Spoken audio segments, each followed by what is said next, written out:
Como o PT está destruindo a economia do Brasil? Vou falar tudo isso nesse vídeo aqui.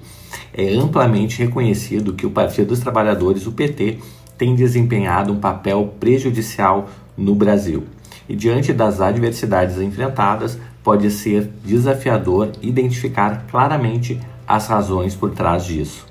No vídeo de hoje eu optei por destacar 3 estratégias empregadas pelo governo petista que, a meu ver, tem um impacto significativo e negativo em nossa economia.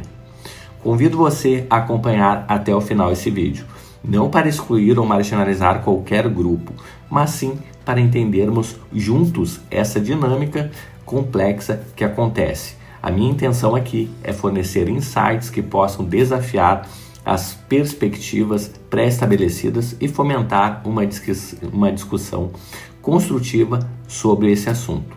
Embora eu normalmente exclua opiniões desrespeitosas em meu canal, dessa vez eu estou incentivando especialmente aqueles que têm visões diferentes das minhas a participar desta conversa.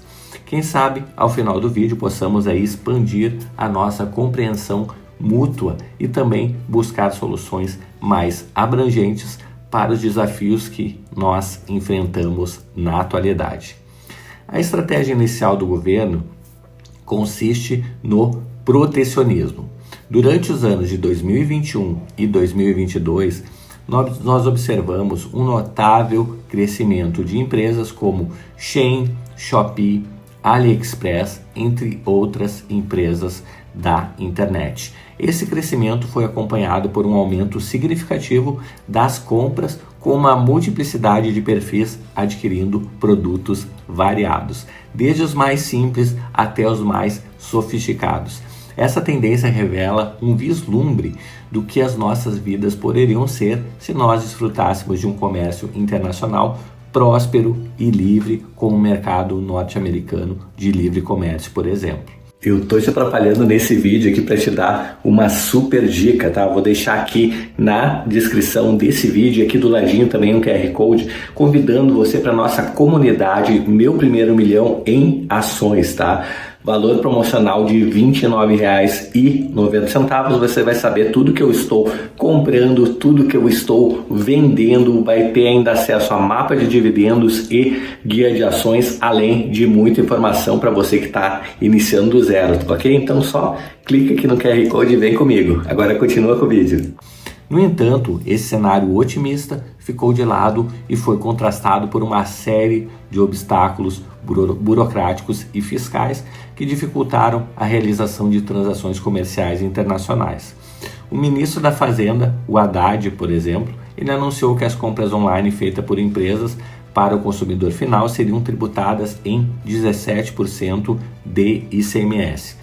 Além disso, para compras acima de R$ 50 já há uma incidência de ICMS e também do imposto de importação, que tem uma alíquota de 60%.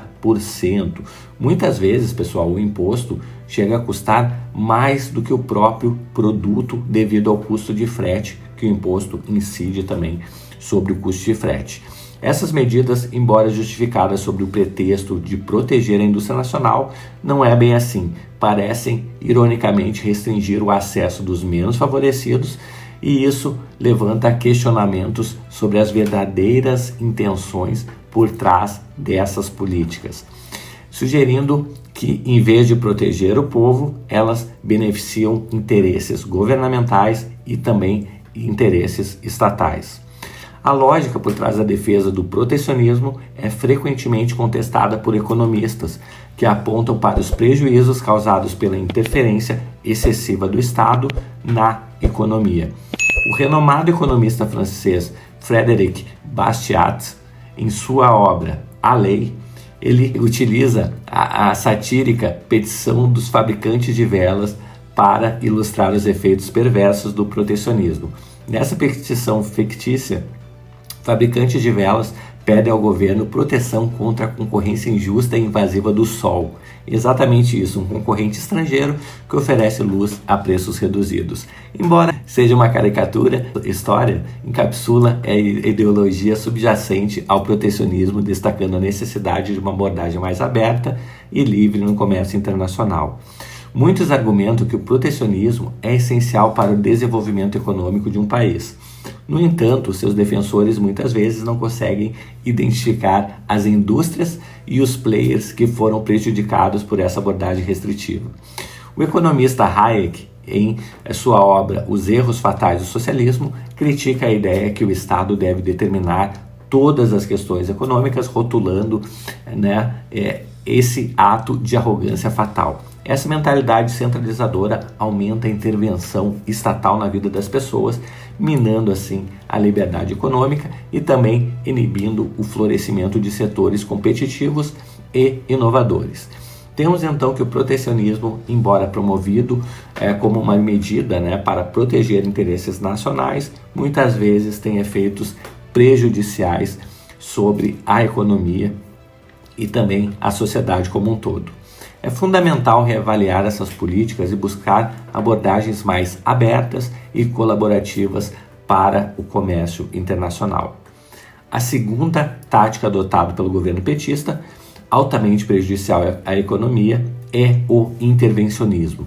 No Brasil, é desafiador pensar em políticas protecionistas que não estejam acompanhados de intervenção estatal.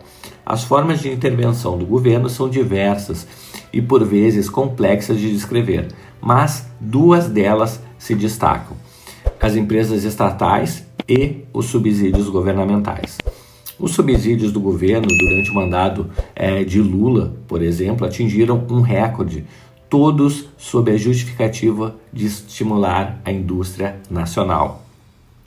Um exemplo disso é o apoio financeiro de 364 bilhões destinados à produção agropecuária nacional de médios e grandes produtores rurais até junho de 2024.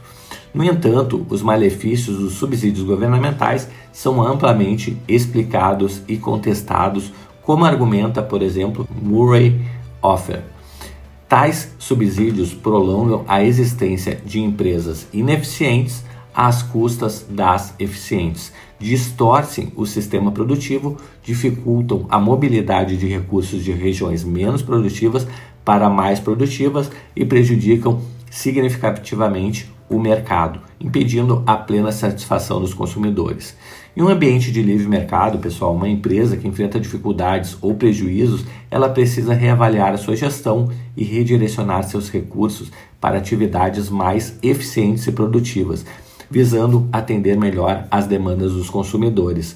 No entanto, quando as perdas são compensadas por subsídios do governo, as empresas ineficientes são incentivadas a permanecer ineficientes sem sofrer as consequências naturais de uma má gestão ou produção deficiente. Esse tipo de intervenção estatal distorce gravemente a eficiência do mercado, permitindo aí, por exemplo, que empresas que oferecem produtos ou serviços de baixa qualidade continuem operando devido ao apoio governamental. É até irônico observar que no Brasil o serviço público frequentemente deixa a desejar, com funcionários públicos muitas vezes desmotivados e com serviços de baixa qualidade. Apesar disso, é comum encontrar defensores entusiasmados do funcionalismo público que paradoxalmente optam por planos de saúde e escolas particulares de qualidade para si e para suas famílias. Quanto às empresas estatais, o governo Lula se mostrou contrário à privatização de empresas como, por exemplo, a Petrobras e os Correios, justificando que não são consideradas, que são consideradas estratégicas e, portanto, não devem ser privatizadas. No entanto, questiona-se se uma empresa pública pode realmente utilizar seus recursos de forma eficiente e mensurar também a sua eficácia. No sistema capitalista, o lucro é um indicador fundamental de sucesso empresarial. pois incentiva os empresários a serem eficientes e a fornecerem produtos e serviços de qualidade que atendam às demandas dos consumidores. Autores contemporâneos como Nassim Nicholas Taleb, em, por exemplo, a obra dele Antifrágil, destacam a importância das instituições e senso de honra individual em contraposição a promessas vazias e a falta de comprometimento do funcionalismo público. Dessa forma, nós temos que o intervencionismo do governo petista, por meio de subsídios em empresas estatais, mina a eficiência do mercado, perpetuando assim a ineficiência e prejudicando os consumidores e também a economia como um todo. É essencial reavaliar tais políticas e promover um ambiente de livre mercado e concorrência justa para estimular o crescimento econômico e também o bem-estar social. A terceira abordagem do governo do PT para prejudicar o Brasil é a burocracia, que se manifesta na exigência excessiva de documentação e também de processos para realizar qualquer tipo de atividade. A burocracia, pessoal, é um obstáculo que dificulta a vida cotidiana, obrigando as pessoas a enfrentarem inúmeras formalidades para simplesmente realizar tarefas básicas. Um livro interessante que aborda esse tema é Direitos Máximos, Deveres Mínimos, de Bruno Garagem. Bom, que revela como os cartórios, por exemplo, não contribuem produtivamente para a sociedade, mas sim geram burocracia. Cada titular de cartório no Brasil desfruta de um rendimento médio anual de impressionantes 1,1 milhão de reais, evidenciando como a burocracia é lucrativa para alguns, mas onerosa para todo o resto da sociedade. O excesso de regulamentação desestimula o investimento, o empreendedorismo e torna o ato de abrir uma empresa no Brasil uma tarefa quase impossível. Grandes empresas muitas vezes defendem medidas burocráticas que assegurem a sua posição dominante no mercado, prejudicando assim a concorrência e os pequenos empresários.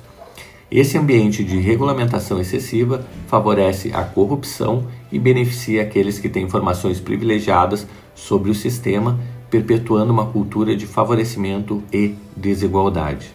O governo, especialmente o Ministério do Meio Ambiente, impõe cada vez mais restrições à produção, particularmente no setor extrativo, o que contribui para a expansão do mercado ilegal e prejudica também a economia formal.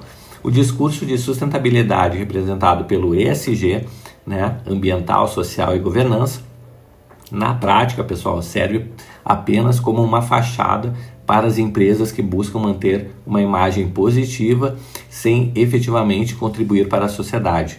Empresas familiares brasileiras, por exemplo, que priorizam a sobrevivência e têm pouco foco em questões ESG, o que demonstra a desconexão entre as demandas burocráticas e a realidade enfrentada pelos pequenos empresários. Essas estratégias do governo PT, incluindo a imposição de burocracia e regulamentações excessivas, são prejudiciais à economia e à sociedade como um todo.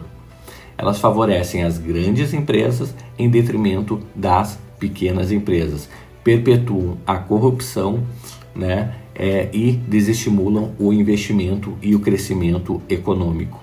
É essencial questionar e resistir a essas práticas para construir um ambiente de negócios mais justo e próspero para todos. Por fim, temos ainda 2 recordes nada agradáveis de compartilhar. O primeiro dele é a premiação pela gastança desordenada do governo, que culminou em 2023 com um déficit, ou seja, um rombo de 230,5 bilhões de reais, o pior desde a pandemia. Porém, não tivemos nenhum evento catastrófico para justificar isso. O segundo recorde é o fato do Brasil ter caído 10 posições no índice de percepção de corrupção, ficando atrás de países como a Argentina, por exemplo, E por fim, por falar em Argentina, a nossa dívida PIB passou a deles e viramos o país mais endividado da América Latina. Eu espero de coração que esse vídeo tenha ajudado você na sua percepção do que está acontecendo em nosso país e também para lembrar que o seu futuro está nas suas mãos e não nas mãos do Estado. E somente você que está vendo esse vídeo é responsável pelo seu sucesso ou o seu fracasso em sua vida.